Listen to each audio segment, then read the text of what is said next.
Привет, друзья! Уехали. Громко, с лозунгами, с пафосом, с интервью, с верой в то, что впереди новая жизнь.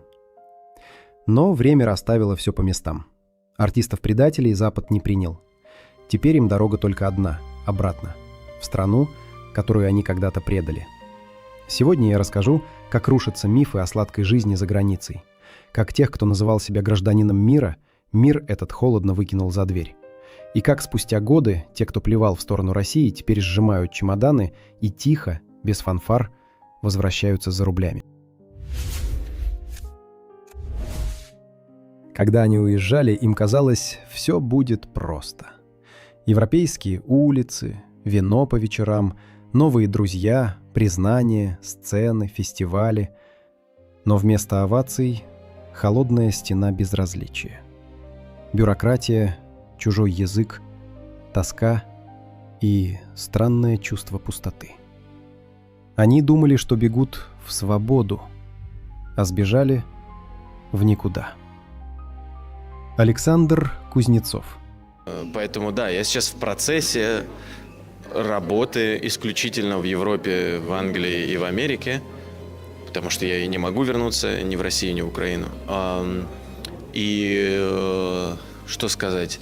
Если бы я сейчас жил в России или в Украине, я бы летал сниматься, как раньше было, я летал, снимался во французских фильмах, то это было бы такое событие, наверное, для меня. Александр Кузнецов, тот самый, из «Содержанок» и «Фантастических тварей», сбежал в Великобританию в 22 году, с пафосом осудил Россию, высказался о цивилизации против варварства. Но вскоре понял, цивилизация не ждала. Ролей нет. Деньги уходят. Критика Запада неинтересна. И вот уже Кузнецов жалуется, что у него больше нет дома, нет кино, нет работы.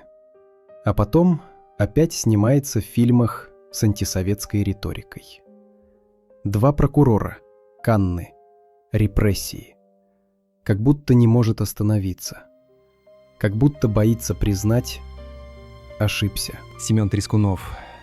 Глобальных катаклизмов виноваты евреи. Ой, нельзя спорить. Похоже ли это на то, что происходит у вас сейчас с Никитой Михалковым? Идеологически я его антагонист. Надо его переспросить. Правда хочешь мне что-то сейчас посоветовать? Тебе правда интересно, что происходит? Переместить фокус на актеров, которые ни с хуя получают такие деньги. По сути, это и есть то самое разжигание классовой ненависти. То есть мы все в этой тарелке. Мне хотелось ему сказать, что Никита Сергеевич, вы ошибаетесь, когда думаете, что молодые поколения, выросшие при нашем президенте, не умеют думать, что у них нет никакой своей правды, нет... У нас же как просто есть идея, что если у тебя нет жизненного опыта, да, то ты как бы не можешь включиться в открытый диалог с кем-то, кто старше тебя. И мне кажется, что это в корне неправильно, что-то невероятно гнилое лежит в корне этого. Семен Трескунов. Мальчик-звезда. В детстве слава, контракты, интервью. Но взрослая жизнь оказалась без сценария. Он уехал в Израиль, поверив в миф о цивилизованном мире. Выучил нужные лозунги, заговорил о ужасах режима. Но в Европе никому не интересен актер без таланта. Громкие заявления не кормят. Посты в соцсетях не оплачивают счета. И вот уже бывший гений просит в интернете: если у кого-то есть работа, дайте знать. Публикация на английском, новые псевдонимы. Но все равно страх возвращения. Потому что в России закон и ответственность. А дома его уже никто не ждет. Дмитрий Назаров. А вот Дмитрий Назаров. Когда-то актер, потом поэт, потом изгнанник. Во Франции, где он скрывается вместе с супругой, пыл революции погас. Слова о свободе сменились усталым вздохом. Мы просто живем, любим, ждем, когда все закончится. Громкий борец за правду превратился в человека, которому просто скучно. Без сцены, без зрителя, без родины. Мы любим смерть. У нас до смерти голод. Спаси нас, Боже, Господи Иисус. Мы даже траур превращаем в повод благословления казни на Руси. Он просто издевается над русскими людьми, над горем, над судьбами убиенных. Он поддерживает таким образом, на мой взгляд, террористов. А вот еще один герой – Данила Поперечный. Привет! Меня зовут Данила Поперечный, признан иностранным агентом. И я приезжаю к вам со своим новым стендапом. Новая программа абсолютно без цензуры, строго 18+. Так что покупайте билеты, приходите и увидимся. Уехал в Америку, кричал о цензуре и тоталитаризме. Недавно вернулся погостить. И, кажется, немного прозрел. «В России офигенно, к сожалению», — сказал он. К сожалению, да. Потому что признать, что сбежал зря, страшно. Антон Привольнов.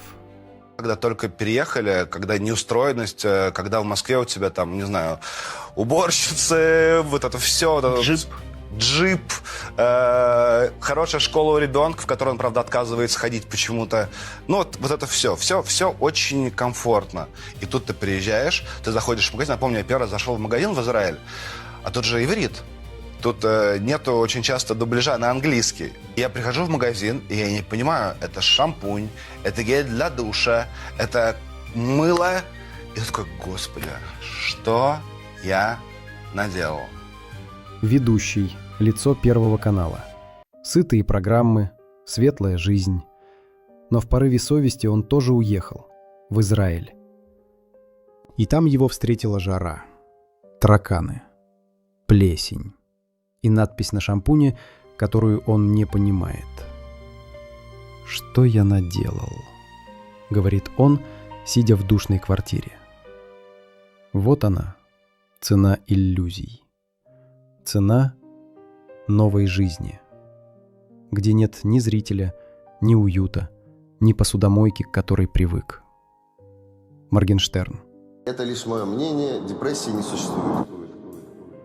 Великая депрессия Моргенштерна, давайте это так назовем. Я когда просыпался, пил снотворное, чтобы еще больше поспать, чтобы не приходить вообще в эту реальность. Я просто ненавидел себя каждую секунду. Я смотрел в зеркало, и мне хотелось кожу с лица содрать, потому что мне казалось, я самый ужасный человек в мире. Я жить недостоин. Ничтожество. И это прям это чувство, которое вот изнутри тебя раздирает на куски. И люди близкие есть, и крыша над головой есть, и похавать есть, и не надо о завтрашнем дне думать, там, деньга какая-то лежит в кармане. Но все эти доводы разбиваются просто в пыль. Для тебя жизнь закончилась.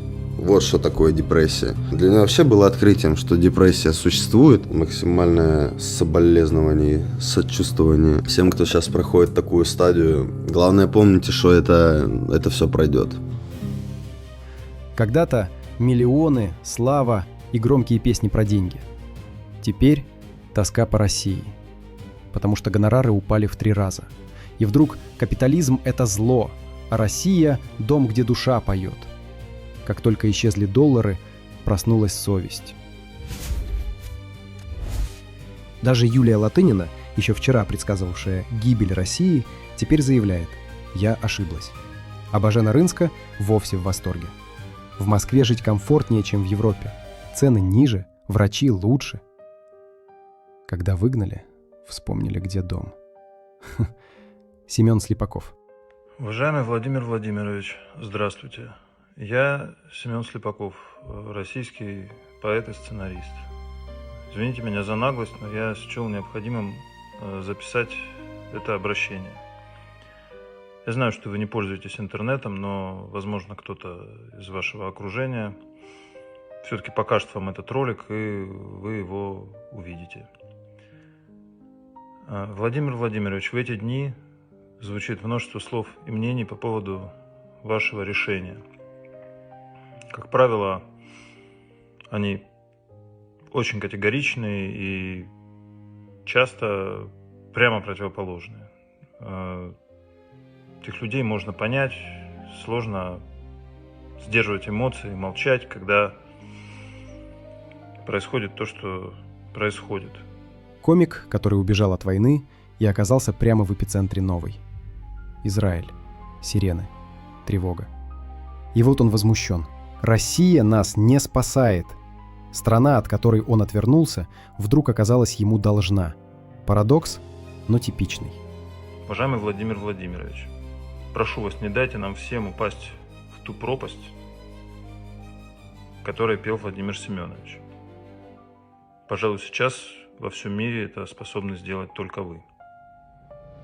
Спасибо за внимание. И вот кульминация. Ксения Рапопорт. Народная артистка России. Много лет прожившая в Италии. Женщина, которую считали символом европейского успеха. Теперь она снова в России. Не ради искусства, не ради родины, а ради заработков. Закончились деньги. Счета, долги, налоги.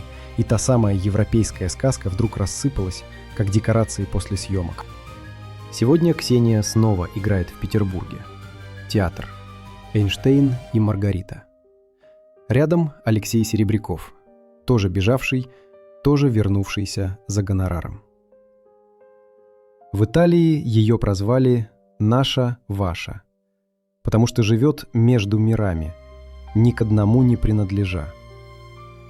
Но в России у нее остались дом и прописка, потому что, как ни крути, именно здесь жизнь, а там лишь мираж. Финал.